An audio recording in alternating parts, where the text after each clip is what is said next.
The infamous night where the NWO formed. Scott Hall and Kevin Nash had come in. They formed the NWO with Hogan. What were your thoughts on the NWO forming at that time? Eventually, of course, you become a part of it. And had you had dealings with Scott and Kevin prior to them coming to WCW? Kevin Nash, no, I didn't even know who he was, to tell you the truth, because I wasn't watching wrestling. You know, I was in Mexico doing my thing. Yeah. So I had no clue who Kevin Nash was.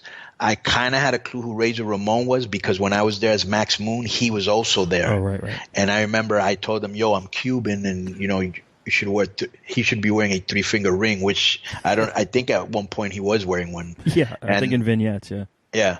And I thought he looked cool as shit, you know, and, but we really didn't talk. We really didn't know each other, because I was just there, and, you know, I was there, and I was only there like for TV tapings. I wasn't on the road with WWE, but I was there for TV tapings for like a year, bro. Yeah. So, so I didn't know them at all. And then when they came to WCW, and, we met, like, we met Nash first, me and Ray. He actually picked us up, and we were staying at the same place, and he took us to work, and he liked hip hop, we liked hip hop, so it was already a good thing. And so we always hung out together. And I just thought that the NWO coolest thing, because they were like cool guys for real. Yeah.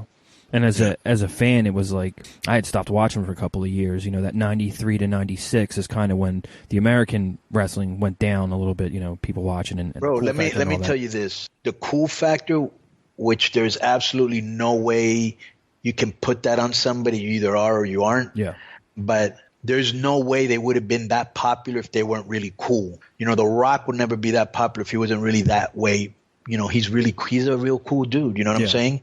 And so Nash and Hall, the way they dressed, the way they talked, the way they did everything was just cooler than anybody else on the show.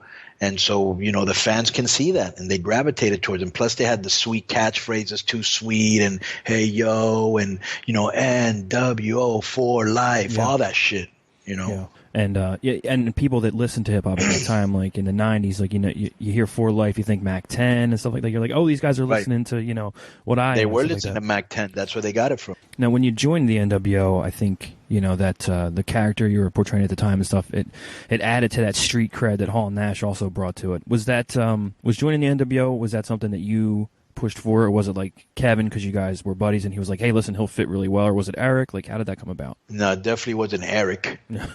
I think they knew that you know, the Dungeon of Doom thing, because I was getting a lot of heat for hanging out with Hall and Nash, you know, and there was some heat between some of the people in the NWO and some of the people in the Dungeon of Doom. Right. And so their feeling was, they're going to start burying this guy, you know, let's help him out. And so, you know, I think Kevin told Eric. I'm not sure Eric was you know, 100% aboard. And but, you know, I think once he saw, you know, there was a point there, you probably don't remember, but there was a point there where I was one of the most over guys there. And I remember Goldberg telling me one day, we were in this room, and we were in Atlanta. And I remember, because he was talking to me about renewing his contract, and he was in Atlanta. Yeah. And he was like, I go, I told him, you're renewing your contract, right? And he goes, yeah. And I go, yeah, I'm about to renew mine. And he goes, I'm about to get paid. And he tells me, he goes, they should pay you. You're the man. And I go, no, bro, you're the man, and you're going to get paid. You know what I'm saying? But, you know, a lot of times when Nash and Hall weren't on the road, it would be like me and Sting, man. Yeah. And I remember one time that they wanted to kick me out of the NWO, and Sting went in there and he told Eric, bro, I'm on the road with him. Hopefully I can retell this story one day on the show with Sting on it. But yeah. He was like, yo, man, I'm on the road with this guy every week, bro. And the guys, we're in the main event, and the people love him. Because there was a point there where, like, I had a real good connection with the people. Yeah, and it's funny that, you know, you're boys with BG James Road Dogg, because on the other channel, he kind of had that rapport with the audience too, where whenever he grabbed the mic, it was crazy. People would go nuts for him, the same way they would go for you on Nitro. Right, that's why it was so cool when we were in TNA, because in TNA they weren't doing nothing with any of us, and I did the same thing I did with the Filthy Animals. I was like, look, if you're gonna bury us, just bury us together. At least that way we have fun. You know, Can you believe that they weren't doing nothing with Eddie? Look at the talent in that. They had nothing for Eddie, Rey Mysterio, Juventud Guerrera, Konnan, Disco, Tori Wilson, or Billy Kidman. Unbelievable. And I always thought that that's down the road, but I always thought that you guys would be like that DX over there, but it didn't seem like they, you know what I mean? You didn't get that platform or that push. But the Four Horsemen parody you're out there for, and a lot of guys look back on it now, like Eric will look back on it now and kind of say, oh, I feel bad about it, and Nash will kind of say, oh, I feel bad we made fun of Arn. You think that's just today's culture, like you have to apologize for everything, or do you think that parody went a little over the line at the time? Okay, so I don't think they were. I know Mongo had heat with nobody because he's super cool guy. Who were the other? It was Flair, Arn Anderson, and who else? Kurt Hennig. Who?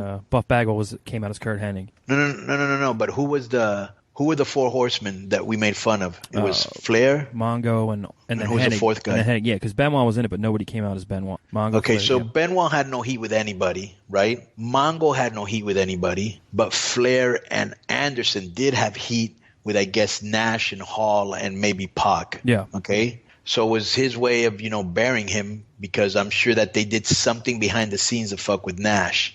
Now, Flair, he had a lot of heat from, I guess when he was Booker, he didn't want to drop the title to Scott Steiner and, just doing like a lot of, underhanded. What do you call it? Underhanded shit, because Brian Pillman, who's a very straight up guy, didn't have good things to say about him either, and neither do I. And, but so, Flair was the type of guy that got a lot of heat with the boys. And what was the question? I'm sorry. If you think, because it was based around a lot of like, oh, Arn brought the cooler to the ring with the beers and stuff, and I guess people nowadays will apologize. Because he drank a lot, and he could get very belligerent when he was drunk. So, I think Nash was, there was a war back there, man. Kevin Sullivan. I remember one time, man, Sullivan was, I think he was the booker. Yeah. And he said something like, yeah, you're just mad because you're not tall enough to get on the kids' rides at Disney World or some shit. I was like, oh, my God, that's awesome. And so, and they were always going back at each other, And I remember, like, one time with Hogan, they were mad at each other. Like, this was a shoot. Like, these guys were shooting on the air, which is awesome. Yeah. And I remember he said something like, yeah, I was checking you out in the shower or some bullshit like that. And I like your thong or something like that. Hogan told Nash, he goes, why are you checking me out so close, big man? Yeah, I remember that. And then I remember he said something, and then I remember Nash ended it with something like, why are you wearing your wife's sunglasses? Because remember, they were white. Yeah. They looked like a female sunglass. So everybody, there was a lot of heat backstage, and a lot of it was, bearing each other on the mic.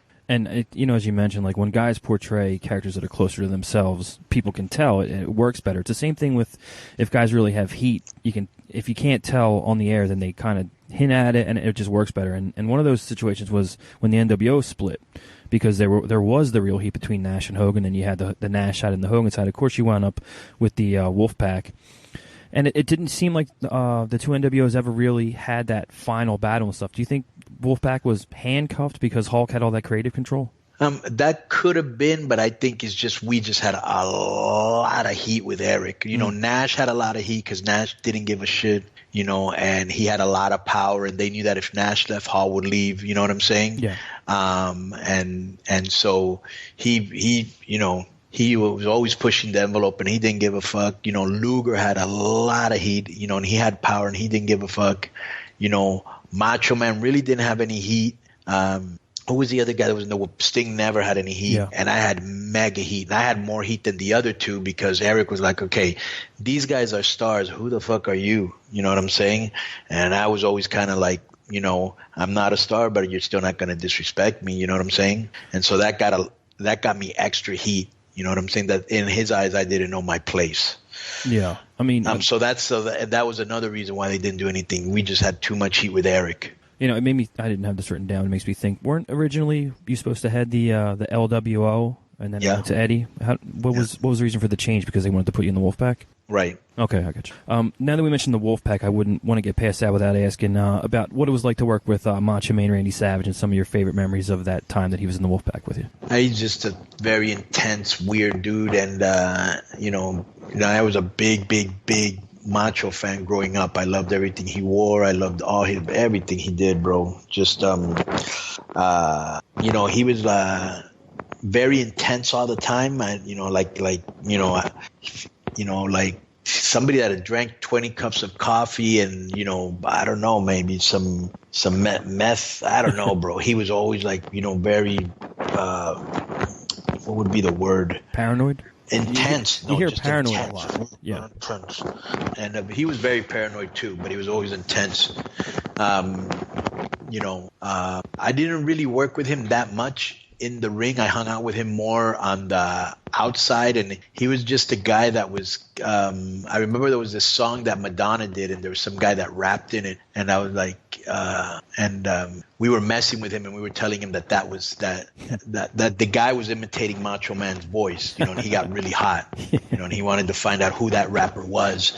And then I remember one time, what's this guy's name? Hall and Nash had told him that if he cut his hair, if he shaved his hair, they'd shave his. You know, and I remember he was like, "Are they fucking with me? Because if they're fucking with me, I'm gonna kick their ass." You know, and I asked Scott, I go, "Bro, is this a rib or not?" He goes, "No, if he cuts his hair, we'd cut it too," because his hair was so, it looked like what's this thing like freeze dried hay or something. It was ridiculous. It was ridiculously dry, you know, like hay. You know what I'm saying? That was before he came back, and it was like a little bit greased back, and he maybe got a little something done on top. Well, that's because he was hanging out with that gorgeous George. He was probably like, "Look, motherfucker, if you gotta hang out with me, you better look somewhat decent and not like my dad." Yeah.